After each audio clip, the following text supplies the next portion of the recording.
नमस्कार, मैं हूं मनोज्ञा लोईवाल। शाम के 4 बज चुके हैं और हम आपको सीधी तस्वीरें दिखा रहे हैं सिविल हॉस्पिटल अहमदाबाद से। ये वो अस्पताल है जो इस समय मौत के तांडव के बाद का नज़ारा देख रहा है।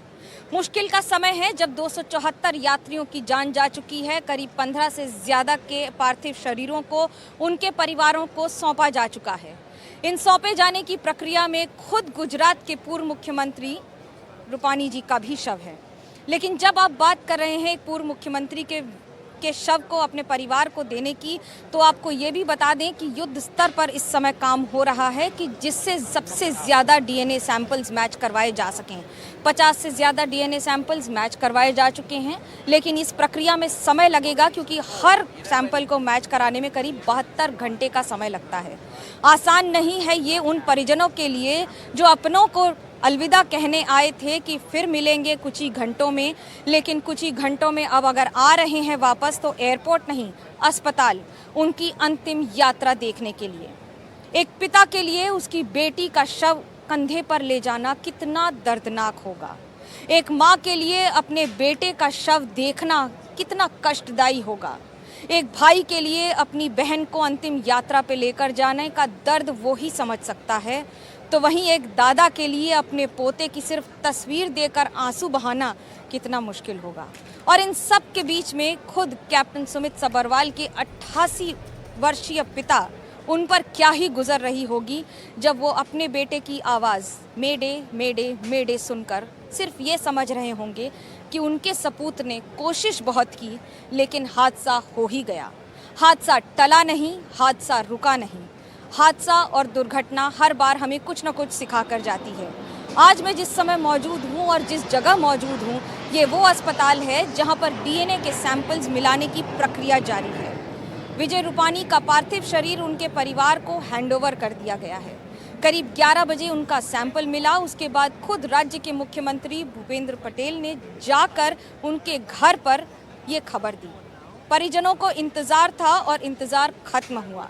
कुछ परिवारों का इंतज़ार अभी भी बाकी है, लेकिन इस कष्टदायी समय में उन परिजनों पर जो गुजर रही है उसके बीच में प्रशासन की भी पूरी तैयारी है। जितना संभव हो सके इस प्रक्रिया को जल्द से जल्द पूरा किया जा सके। इसमें 53 व्यक्ति ऐसे थे यात्री जो ब्रिटिश से आए थे, यानी कि यूके सिटीजन्स थे। उनके लिए भी अलग व्यवस्था की जा रही है। मेरे साथ मेरे सहयोगी रविश जुड़ रहे हैं। रविश, इस समय क्या स्थिति है? डीएनए सैंपल्स मैच करने की प्रक्रिया तो युद्ध स्तर पर चल रही है, लेकिन चुनौतियां क्या हैं?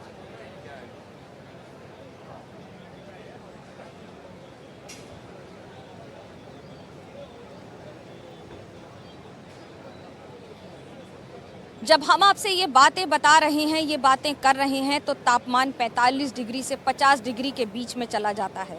इतनी गर्मी, ऊपर से एक शामियाने के नीचे उस परिजन का मानसिक और मनोबल क्या ही होगा जो ये जानता है कि हम सिर्फ एक सिलाई किए हुए शरीर का इंतज़ार कर रहे हैं जो पहचान से परे है।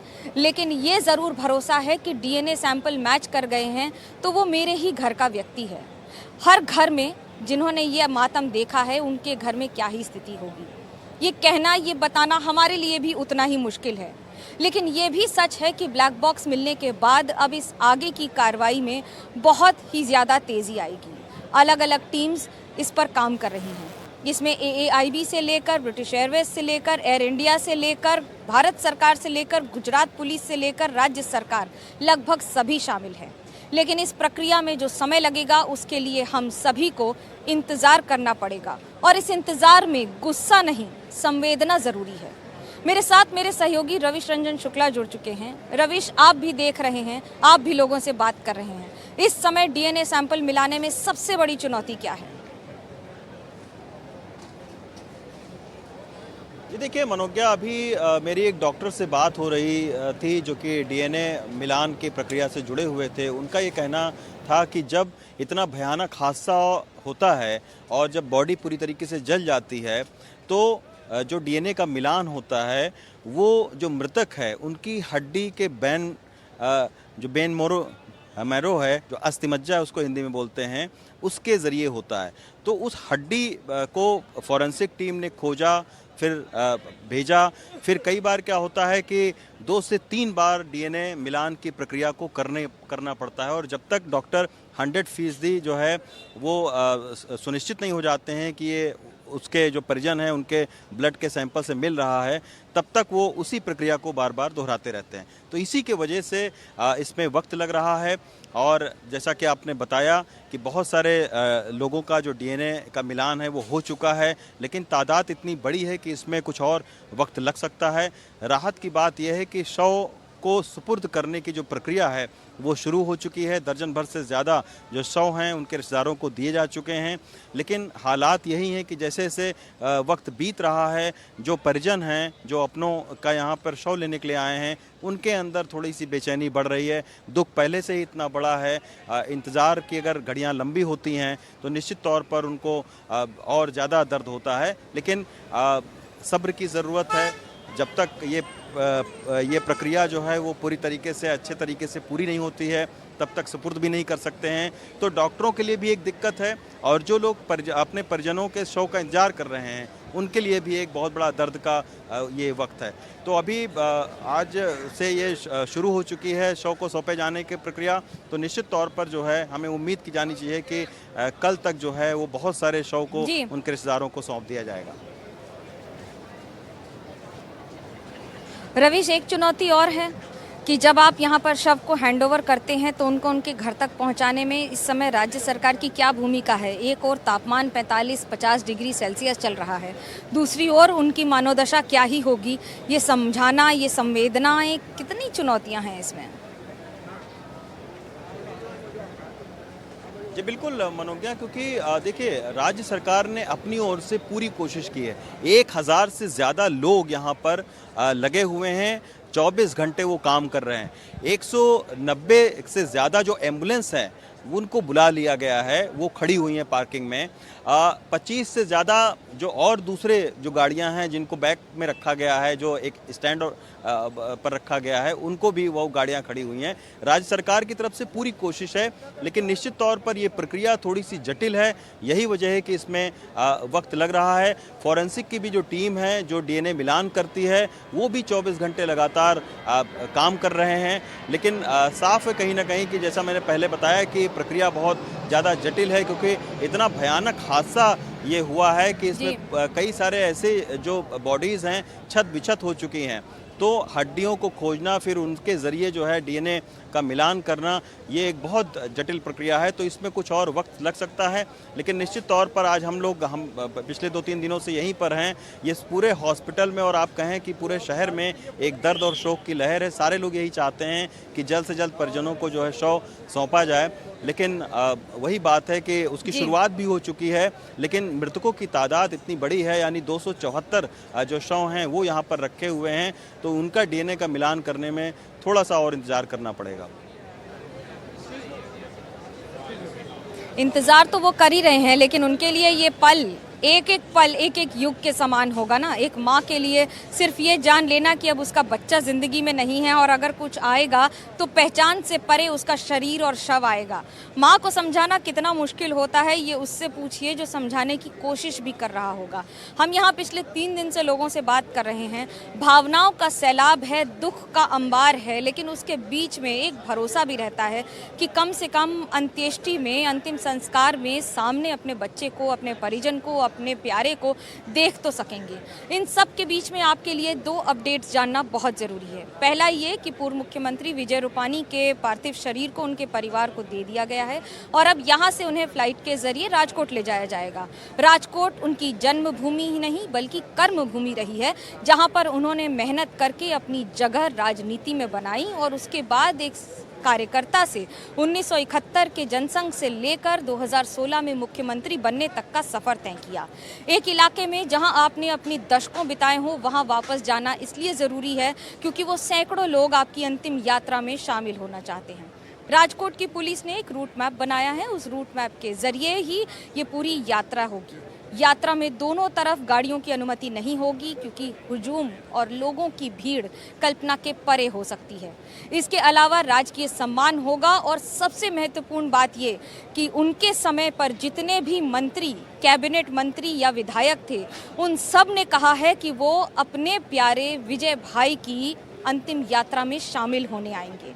कल्पना कीजिए उस व्यक्ति का व्यक्तित्व, किस तरह से उसने अपनी राजनीति को जिया होगा कि दशकों तक इतने लोग बनाए जो आज उनके साथ उनकी अंतिम यात्रा में साथ रहेंगे। लेकिन बात यहाँ राजनीति की नहीं है, बात एक त्रासदी की है। एक त्रासदी जो हमें कई सवालों के घेरे में खड़ी कर गई है और कई जवाबों के इंतजार में छोड़ गई है। ये जानना जरूरी है कि ये हादसा हुआ क्यों। मलबा हटाने की प्रक्रिया उस घटनाक्रम के जगह से अभी भी जारी है। समय लगेगा। कल 2 से 3 क्रेन लगाकर वहां से एयरक्राफ्ट को हटाया गया, लेकिन एयरक्राफ्ट को हटाने का मतलब ये नहीं है कि वहां से सब कुछ हट गया। वही अब एक जैसी जगह है जहां पर ये सारे सबूत मौजूद हैं जिसके आधार पर आगे की इन्वेस्टिगेशन होगी। आज भी दिन में राज्य के गृह मंत्री हर्ष सांघवी से लेकर मुख्यमंत्री और कई सारे आला अधिकारी लगातार उस स्पॉट पर जा रहे हैं और इसमें बोइंग के साथ साथ एयर इंडिया के अधिकारी भी शामिल हैं। ये जानना इसलिए ज़रूरी है कि जिस एयरक्राफ्ट को विश्व का सबसे सुरक्षित एयरक्राफ्ट माना गया हो, ड्रीम लाइनर कहा गया हो, सपनों का हवाई जहाज़ कहा गया हो, उसमें अगर इस तरह की दुर्घटना हो जाती है तो सवाल खड़े करना ज़रूरी है। भारत में हादसा हो या कहीं और हो, इसकी सुरक्षा को दोबारा देखना और समझना बहुत ज़रूरी हो जाता है। इस समय गुजरात की अगर मैं बात करूं तो गुजरात सरकार किस तरह से युद्ध स्तर पर काम कर रही है वो भी आपके लिए जान लेना ज़रूरी है। सबसे पहला, अहमदाबाद म्यूनिसिपल कॉरपोरेशन और उनके कर्मचारी पिछले 3 दिन से लगातार 24 घंटे काम कर रहे हैं। शामियाना बनाया गया है, पानी दिया जा रहा है तो कहीं छाछ दी जा रही है तो कहीं लस्सी दी जा रही है, खाना दिया जा रहा है। क्योंकि जो लोग आए हैं, वो सैकड़ों लोग जो अपने परिजनों का शव लेने आए हैं, वो ये नहीं समझ पा रहे हैं कि वो पानी कहाँ पिएंगे, खाना कहाँ खाएंगे। जितनी भी यहाँ से एम्बुलेंस निकलेंगी, यहाँ से शव को लेकर हर एक पर एक पायलट होगा और पायलट कार के साथ ही ये एम्बुलेंस जाएगी। लेकिन जब तक घर पहुँचेंगे तब तक ये तो पता चल चुका है कि अब आपके परिजन आपके प्यारे दुनिया में नहीं हैं। हालांकि हमारे एक सहयोगी ने बात की है उन परिजनों से जो अभी भी इंतज़ार कर रहे हैं अपने शवों का। आंखों में आंसू देख रही हूँ, कितनी भावनात्मक पल हैं ये आपके लिए, मुझे ये बताइए। बहुत ज़्यादा भावनात्मक पल हैं। वो हमारे सिस्टर लगते थे एंड हम सब लोग भाई बंधु जो समाज के लोग हैं वो सब उन्हें उनकी फैमिली को यहाँ पे सपोर्ट करने के लिए यहाँ पे है। सो या खुशबू को विदा करने आए थे पापा। पापा अभी आए हैं अस्पताल लेने के लिए उसे। पापा आए हैं लेकिन वो ऐसी स्थिति में नहीं है कि कुछ बोल सके। उनकी स्थिति बहुत ही, आप समझ सकते हो कि जिस माँ बाप ने बड़ी की है, जिसने बड़ी करके उसकी शादी करके उसको ससुराल भेजा है और जिस माँ बाप ने लास्ट उसको अंतिम मतलब एयरपोर्ट पे उसको विदाई करना आए थे, तो अभी आप उनकी मनोस्थिति आप समझ सकती है। मैं आपकी मनोस्थिति समझना चाहती हूँ। जिस बच्चे को आपने गोद में खिलाया है, आज उसे एम्बुलेंस में लेने आए हैं। अब वो तो सबके लिए भगवान ऐसा किसी को ऐसा दिन नहीं दिखावा है। बस एक ही शब्द है मेरा, भगवान किसी को ऐसा दिन नहीं दिखावा है। जब इंतज़ार कर रहे हैं सिर्फ शव का कि कम से कम वो तो मिल जाए, पार्थिव शरीर घर जाए। ओके, भगवान अगर ऐसा इंतज़ार किसी को करना पड़े लाइफ में जैसे हम कर रहे हैं सुबह से, और इनके मदर और वो सारे बाकी फैमिली मेम्बर्स उनका गांव में वेट कर रहे हैं कि कब शव आएगा या आएगा भी या नहीं आएगा, तो बहुत ज़्यादा डिप्रेशन का माहौल है। उनके पिताजी यहाँ पे हैं हमारे साथ। 2 दिन आपके कैसे कटे? सिर्फ एक फ़ोन कॉल के इंतज़ार में कि डीएनए मिल गया है? हाँ जी, हम सिर्फ एक फ़ोन कॉल के इंतज़ार में थे। 2-3 दिन से उनके पिताजी और यहीं रुके हुए थे और आज सुबह कॉल आई तो हम लोग यहाँ पे सुबह से हैं। मानसिक स्थिति क्या है? मुझे बताइए, आप किस जो स्थिति से गुजर रहे हैं सिर्फ वो बता दें। Totally depressed, we never think कि हमारे साथ यही होगा। वो पहली बार ही जा रहे थे यहाँ से, उनकी पहली फ़्लाइट थी एक्चुअली, और उनको हमेशा से की पहली फ्लाइट उन्हें हमेशा से ये था कि वो बाहर जाएं, बाहर फॉरेन घूमें, देखें। उन्हें बहुत ज़्यादा शौक था। उनके साथ उन्हें डर भी था कि नहीं मुझे फ़्लाइट में बैठने से डर लग रहा है, और वो उनकी पहली फ़्लाइट थी। उनके एक्चुअली हस्बैंड वहाँ पे रहते थे, वो एक नर्सिंग ऑफिसर हैं, तो वो उनसे मिलने के लिए जा रहे थे। शादी के 15 दिन ही वो लोग साथ में रहते। ये पहली फ्लाइट थी खुशबू की अपनी ज़िंदगी की? यस, ये ज़िंदगी की पहली और आखिरी फ़्लाइट।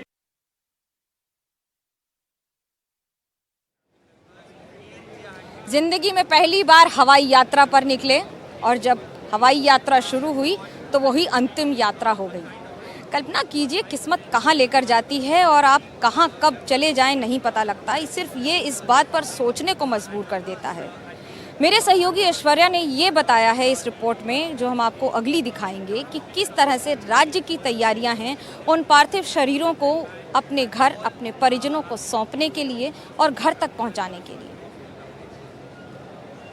एयर इंडिया प्लेन हादसे के बाद जो शवों को सिविल अस्पताल के अंदर लेकर आया गया था, आज से उनको रवाना करने का सिलसिला शुरू हो जाएगा। हम आपको बता दें कि सिविल अस्पताल के अंदर वो तमाम शवों को लाया गया था। उसके बाद डीएनए प्रोफाइलिंग उनकी होनी है और उसके बाद परिवारजन उन शवों को लेकर वापस जा सकते हैं। इस वक्त मैं जहां मौजूद हूं, ये सिविल अस्पताल का पार्किंग लॉट है और यहां पर 191 एम्बुलेंसेस को स्टैंड बाय पे रखा गया है। आप तस्वीरों में देख सकते हैं मेरे पीछे अलग अलग डिस्ट्रिक्ट से गुजरात के एम्बुलेंसेस को यहाँ पर स्टैंड बाय पे रखा गया है और जो एम्बुलेंस ड्राइवर्स हैं उनको सूचित किया गया है कि आप को बताया जाएगा कि कब और किस वक्त आपको किस परिजन के साथ उन शवों को उनके जगहों पर लेकर जाना है। राज्य सरकार द्वारा शवों को सौंपने के लिए पूरी तैयारी की गई है। शवों को सौंपने के लिए डॉक्टर, सहायकों, ड्राइवरों सहित 591 टीमों के सदस्यों और 192 एम्बुलेंसेस की व्यवस्था की गई है।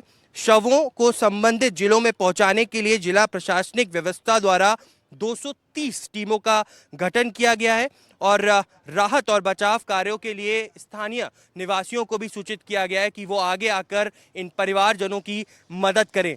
हम आपको बता दें कि यहाँ पर कई डिस्ट्रिक्ट से जो एम्बुलेंसेज हैं उनको स्टैंड बाय पे रखा गया है। एक एम्बुलेंस ड्राइवर हैं यहाँ पर जो इंतज़ार कर रहे हैं कि उनके पास कब फ़ोन कॉल आएगा। उनसे बात करते हैं। आप कहाँ से आए हैं? हम कलोल से आए। और आपको कब यहाँ पर बुलाया गया और आपको क्या सूचित किया गया? हम कल दोपहर का इधर है। कल दोपहर का गाड़ी स्टैंड बाय है। अच्छा, आज दोपहर को मिलने वाला है, ऐसा बोला है। आज दोपहर को मिलने वाला दोपहर को है। मिलेगा। हाँ, और आप लोगों के साथ डॉक्टर्स और परिवारजन भी जाएंगे? हाँ, परिवारजन आएगा, डॉक्टर्स नहीं आएगा। अच्छा, ओके। परिवारजनों को लेकर जाएगा। और जितनी भी एम्बुलेंसेज यहाँ पर दिख रही हैं, अलग अलग डिस्ट्रिक्ट से यहाँ पर बुलाई गई हैं? हाँ, अलग अलग डिस्ट्रिक्ट की है। तो आपने सुना कि ये कलोल से आए हैं, इनको यहाँ पर स्टैंड बाय पे रहने के लिए बोला गया है। इनको कहा गया है कि दोपहर तक इनको सूचित किया जाएगा कि किस परिवारजन के साथ शवों को लेकर जाना है और अलग अलग जगहों पर उनको सौंपना है। इसके अलावा हम आपको बता दें कि गुजरात सरकार द्वारा 2 अलग व्यवस्थाएं भी की गई हैं। एक तो जो रोड ट्रांसपोर्टेशन से एम्बुलेंसेस के जरिए अपने अपने डिस्ट्रिक्ट्स में इन शवों को लेकर जाएंगे, उनके लिए बिल्कुल मुफ्त व्यवस्था की गई है।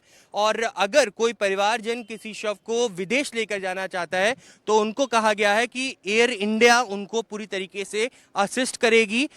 सबसे पहले परिवारजन को यहाँ मेडिकल सुपरिटेंडेंट के ऑफिस में आना है और जिन परिवारजनों ने डीएनए सैंपलिंग दी गई है और जो मोबाइल नंबर रजिस्टर्ड किया गया है, उस मोबाइल नंबर के रजिस्ट्रेशन से उनकी पहचान होगी। हॉस्पिटल अथॉरिटीज़ के द्वारा कहा गया है कि लीगल पूरी फ्रेमवर्क के बाद, लीगल पेपर वर्क के बाद एक पोस्टमार्टम रिपोर्ट दी जाएगी और डेथ सर्टिफिकेट दिया जाएगा और उसके बाद शवों को उनको दिया जाएगा।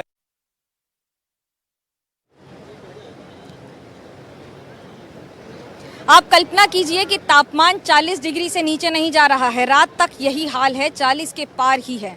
लेकिन यहाँ जो हज़ारों लोग आए हैं उनको पानी, खाना या फिर छाछ की व्यवस्था कैसे की जा रही है, ये जानना आपके लिए ज़रूरी है। मैं आपको अपनी ये स्पेशल रिपोर्ट में बता रही हूँ कि किस तरह से 1 लाख लीटर पानी और 10,000 लीटर से ज़्यादा छाछ, बटर मिल्क यहाँ लोगों के बीच में बांटी जा चुकी है। देखिए ये रिपोर्ट। अहमदाबाद में हुए एयर क्रैश के बाद किस तरह से हर वो संस्था और संगठन कार्यरत है उन लोगों के लिए जिन्होंने अपनों को खोया है। ये मुश्किल समय है, लेकिन मुश्किल समय में ही समाज के धागे की पहचान हो जाती है कि वो कितना कच्चा है और कितना मजबूत। मैं इस समय एक ऐसे टेंट में हूँ जो सिविल हॉस्पिटल अहमदाबाद में बनाया गया है। भले ही इसे बेसिक पंखों के साथ बनाया गया हो, लेकिन जो गर्मी है, तापमान जब पार कर चुका है 40 से 45 डिग्री सेल्सियस और आपको महसूस करता है 50 डिग्री से ज़्यादा, तो उस समय लगातार यहाँ पर स्वयंसेवक बहुत सारे यहाँ कार्यरत हैं, जिन्हें संघ की तरफ से यहाँ पर लगातार कार्यरत हैं। कर्णावती ज़िले की अगर बात करें तो करीब 12 ज़िले हैं यहाँ पर संघ के अनुसार, और उसी में से गणवेश में आकर 8-8 घंटे 12-12 घंटे लगातार ये स्वयंसेवक काम कर रहे हैं। आप कल्पना कीजिए कि पिछले 3 दिन में अभी तक 1 लाख लीटर पानी और करीब 1000 लीटर से ज़्यादा छाछ दी जा चुकी है। हर वो व्यक्ति जो यहाँ आ रहा है उसके लिए ये सुविधा की गई है। गर्मी है, परेशानी है, मानसिक क्या स्थिति होगी उन लोगों की जिन्होंने अपने परिजनों को खोया है। एक काउंटर अगर यहाँ है तो दूसरा काउंटर वहाँ पर बजरंग दल ने लगा रखा है, जहाँ पर पानी की सुविधा दी जा रही है और लगातार मेहनत कर रहे हैं। ये सिर्फ समाज के लिए है, ये उन लोगों के लिए है जो इस समय पीड़ित हैं, जिन्हें ये पता है कि उनके साथ जो हुआ है वो किसी भी सामान्य व्यक्ति के साथ ना हो। ये सारी तैयारियां उसी तरह से हैं, लेकिन जो समाज के धागे हैं और जो लोग आकर यहाँ पर लगातार काम कर रहे हैं, उनके लिए आपको ये समझना ज़रूरी है कि किस तरह से मानसिक स्थिति होती है लोगों की। बहुत सारे लोग हैं जो इस समय परिवार आते हैं, परिजन आते हैं, आप सब संघ से आई हैं। क्या कारण है यहाँ, किस तरह से लोगों की मदद करेंगी, क्या हम ये माने कि महिलाएं जो आ रही हैं, जो इस समय पूरी तरह से इमोशनली बहुत ही ज़्यादा मुश्किल स्थिति से गुजर रही हैं, उनको संभालने के लिए? हाँ जी, हम आरएसएस का जो बहनों का संगठन होता है उसे राष्ट्र सेविका समिति कहते हैं, और हम यहाँ काउंसलिंग करने के लिए आए हैं कि जो बहनें हैं जो टूट चुके हैं इस हादसे से मानसिक तौर पर, तो हम उनसे थोड़ी बातचीत करेंगे, उनको कुछ सहाय चाहिए तो वो हम करेंगे। एक व्यक्ति से जिससे आप पहली बार मिल रहे हैं, जब आप उससे बातचीत करते हैं तो किस तरह से समझा रही हैं उन्हें, क्योंकि उनका तो सब कुछ खत्म हो गया है? हमें तो समिति और संघ में हम ऐसे सेवा कार्य हर समय करते रहते हैं, जैसे कि कोरोना के वक्त भी हमने किया था बहुत काम, तो हमें इस तरह की ट्रेनिंग होती है। कितना मुश्किल होता है लोगों से बात करना जब वो यहाँ आते हैं? बहुत मुश्किल होता है, क्योंकि उन लोगों के साथ कैसे बात करें, उन्हें कैसे समझाएं, वही समझ में नहीं आ रहा है, इसलिए सिर्फ उनको सांत्वना देते हैं। साथ में खड़े रहना बहुत ज़रूरी है इस समय। कोई एक ऐसा मामला जहाँ बात कर रहे हो और समझाना मुश्किल हो? एक माँ, जो माँ है जो बच्चों को 9 महीने अपने पेट में रखती है, फिर जब वो बच्चा बड़ा होता है फिर उसके लिए बहुत सारे सपने संजोती है माँ, और फिर वो हालत होती है जो माँ दुनिया से सबसे ज़्यादा नज़दीक 9 महीने ज़्यादा होती है अपने बच्चे से नज़दीक, फिर उसके साथ ये हादसा होता है तो माँ, 1-2 माँ तो ऐसी है कि भाई अचानक से ये क्या होगा, एकदम से ब्लैंक हो गई है। उनको तो पता ही नहीं मुझे रोना चाहिए, हंसना चाहिए, क्या करना चाहिए, उनको तो ये भी नहीं पता। कोई ऐसा वाकया हुआ जब आप समझाने गए और आप खुद के आंसू निकल गए आपके? हाँ, वो ऐसा तो बहुत होता है, क्योंकि ये पल ही ऐसे है कि उस आंसू के बगैर मुश्किल पल हैं, और ये बात सच है कि इस समय सबको ढांढस बताना बहुत ज़रूरी है। बात पानी, छाछ और साथ में खड़े होने की नहीं है, बात है कि इस दुख के पल को आप कैसे सबसे कम कर सकें, और कुछ ना कर सकें तो कम से कम उनको ढांढस बंधा सकें। कैमरा पर्सन रोहित विश्वकर्मा के साथ मनोज्ञा लोईवाल, अहमदाबाद, NDTV इंडिया के लिए। आप एक अनजान व्यक्ति से मिलते हैं और उसे समझाते हैं कि उसकी ज़िंदगी की सबसे करीबी, सबसे बेशकीमती चीज़ अब नहीं रही दुनिया में, और फिर आप उसको आंसू पोंछने के लिए वहाँ खड़े रहते हैं। ये उन लोगों का हाल है जो सिर्फ समझाने आए हैं, जो ये जानते हैं और ये समझते हैं कि ये कितना मुश्किल समय होगा उस परिवार के लिए जिसने एयरपोर्ट पे अलविदा कहा और अब वापस अस्पताल में अंतिम संस्कार के लिए शव लेने आए हैं। शव वो भले ही पूर्व मुख्यमंत्री का हो या किसी सामान्य व्यक्ति का, लेकिन हर वो व्यक्ति जो आज यहाँ से एम्बुलेंस में जा रहा है, जिसका पार्थिव शरीर यहाँ से जा रहा है, वो अपने घर के लिए, अपने परिजनों के लिए तो सिर्फ और सिर्फ हीरा ही होगा ना। और एक हीरा अगर इस तरह से खो जाए और ज़िंदगी से लापता हो जाए और आप उसको अपने कंधों पर लेकर वापस जाएं, तो उस दर्द का अनुभव वही कंधे कर सकते हैं।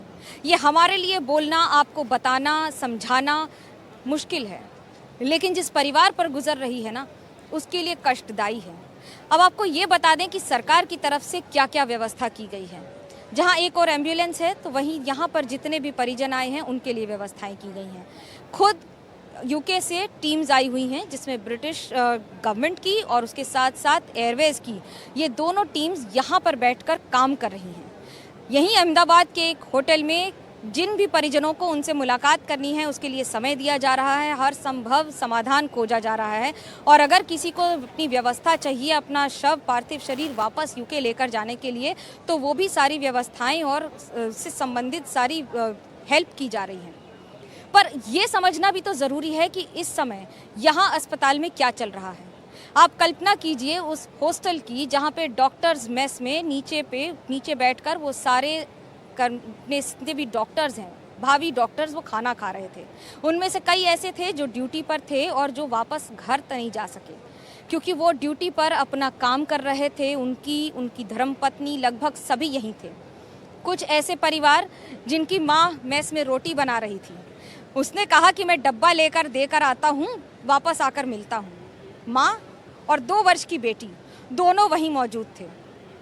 बिल्डिंग गिर गई, एयरक्राफ्ट क्रैश हो गया, 1 लाख लीटर फ्यूल जल गया, सब कुछ भस्म कर दिया। और भस्म कर दिया उस जीवन के सपनों को, उन लोगों के आशाओं को, उन लोगों की उन सारी भावनाओं को जो वापस जा रहे थे अपनी माँ से मिलने के लिए, वापस जा रहे थे थोड़ी देर में अपनी 2 वर्ष की बेटी को लेने के लिए। लेकिन अभी इंतजार बिल्कुल मनोज्ञा, तमाम जानकारी, तमाम जो तस्वीरें हैं वो लगातार हम आपके जरिए देख रहे हैं। अहमदाबाद में इस वक्त किस तरीके से जो हादसे के बाद आगे की प्रक्रिया वो चल रही है।